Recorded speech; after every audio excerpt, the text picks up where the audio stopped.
రావు అనే ఆలోచన లేదు. పని చేయాలనుకున్న చేసింది. సొంత నిధులు కాదు. మా కాంట్రాక్టర్ మా కృష్ణమోహన్ నాయుడు ఉన్నాడు.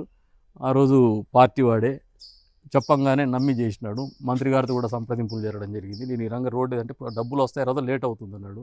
సరే అది ఏదైనా కానీ మేము చేస్తామన్నాము, చేసాం, ప్రజల కోసం చేసాం. అంతేకాకుండా హంద్రీనీవా ద్వారా నీళ్ళు ఇచ్చేటువంటి కార్యక్రమం, చంద్రబాబు నాయుడు గారి కృషి హంద్రీనీవా వాస్తవ రూపం దాల్చింది గత కూటమి ప్రభుత్వ హయాంలో.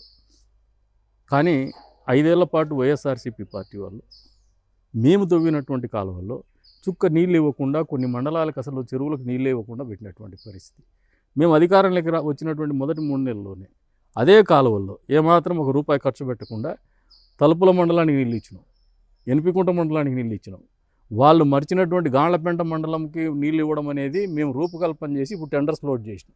అంటే గత ప్రభుత్వం నాయకులైతే అసలు ఎటువంటి నీళ్ళు ఇవ్వలేదు. వాళ్ళైతే చెప్తున్నది అయితే కుప్పం వరకు తీసుకెళ్ళాం నీళ్ళు అని చెప్పి చెప్తున్నటువంటి మాత్రం ఇంతవరకు చుక్క నీరు ఇవ్వలేదని చెప్పేసి కూటమి నాయకులు చెప్తున్నారు. కుప్పంలో సెట్టింగ్ చేసుకున్నారు.